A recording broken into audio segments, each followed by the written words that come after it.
Bismillahirrahmanirrahim. Assalamu alaikum. Welcome back to my YouTube channel. Today our topic is differential amplifier.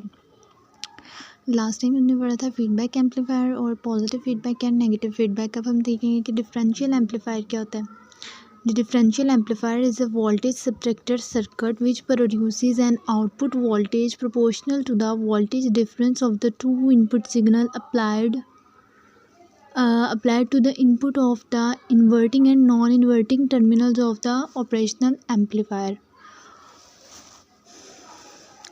अब जो कि differential amplifier जो है वो एक वोल्टेज सब्ट्रैक्टर सर्किट है जो कि प्रोड्यूस करता है आउटपुट वोल्टेज को, जो कि प्रोपोर्शनल किसकी होती है, वोल्टेज डिफरेंस के of two input signal applied to the input of the inverting and the non inverting terminals of the operational amplifier. एक ये डेफिनेशन है और दूसरी डेफिनेशन है Our differential amplifier is a circuit which implies the difference of the voltage applied at the two terminals of the operational amplifier. मतलब कि एक operational amplifier है, उसके दो इनपुट्स हैं. अगर हम उसके दो इनपुट हैं और जो आउटपुट में मिलती हैं उन दोनों का जो सब्ट्रैक्ट करेंगे ना, सब्ट्रैक्ट या डिफरेंस जो उनका होगा वोल्टेजेस का, वो हमारे पास होता है डिफरेंशियल एम्पलीफायर. सर्किट डायग्राम इसकी देखें कि हमारे पास एक इन्वर्टिंग टर्मिनल है और एक नॉन इन्वर्टिंग टर्मिनल है.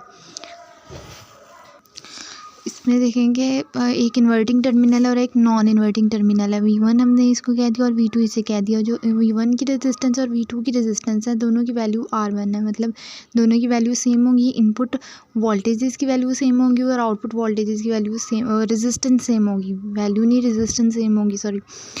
तो V1 के अक्रॉस I1 करंट फ्लो कर रहा है और V2 के अक्रॉस I3 करंट फ्लो कर रहा है. और ये हमारे पास है R2 रेजिस्टेंस और ये वाली भी R2 रेजिस्टेंस. करंट यहाँ पे I4 है और यहाँ पे करंट है I2. ये करंट I1 था, ये करंट I3 था. इस पॉइंट को हमने B पॉइंट कह दिया और इस पॉइंट को हमने A पॉइंट कह दिया और इसे हमने ग्राउंड के साथ कनेक्ट कर दिया. अब जो आउटपुट आएगी वो हमारे पास V0 इक्वल्स टू है gain V1 minus V2. V0 equals to है गेन और V1 माइनस V2. ये इनका डिफरेंस हो गया और दी वैल्यूज़ होंगी both input resistances are same. जो इनपुट रेजिस्टेंसेस की वैल्यूज़ है वो सेम होगी और अदर रेजिस्टेंसेस मतलब कि जो आउटपुट की रेजिस्टेंसेस हैं उनकी वैल्यूज़ भी सेम होंगी.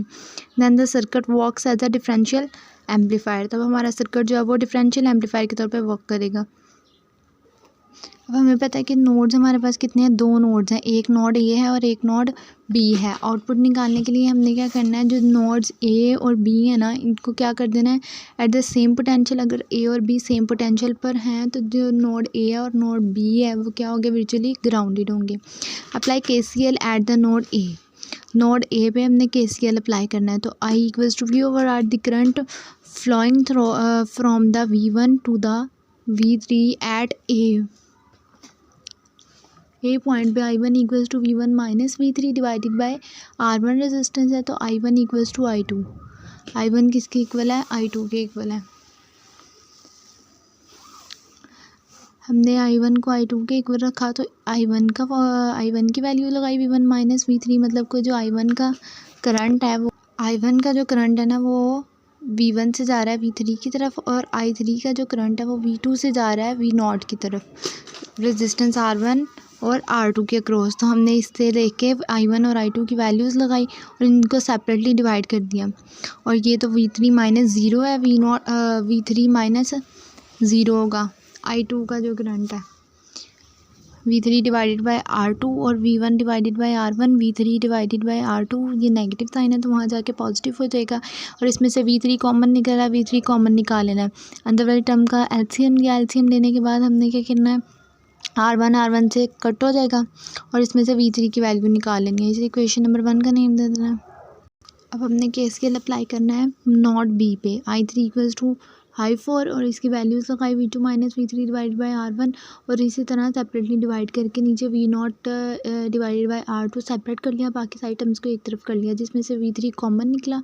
कॉमन निकालने के बाद हमारे पास जो इक्वेशन नंबर 2 आई ना, इसमें हमने इक्वेशन नंबर 1 की वैल्यू पुट कर दी. इक्वेशन नंबर 1 में हमारे पास V3 निकला था और हमने V3 की वैल्यू यहाँ पे पुट कर दी. पुट करने के बाद हम ये इससे कैंसिल हो गया और R2 से कैंसिल हो गया. जो रिमेनिंग टर्म बची है वो हमारे पास ये वाली बची है. ठीक है।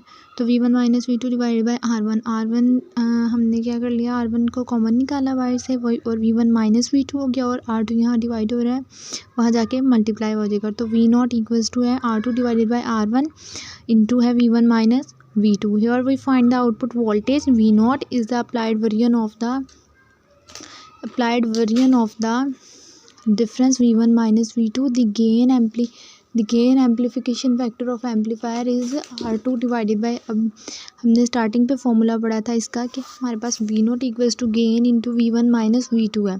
इसमें से जो गेन की वैल्यू निकली है वो है R2 डिवाइडेड बाई R1। ठीक है, this is a complete topic of differential amplifier. उम्मीद करती हूँ कि आपको समझ आई होगी, and thank you so much. अल्लाह हाफिज़।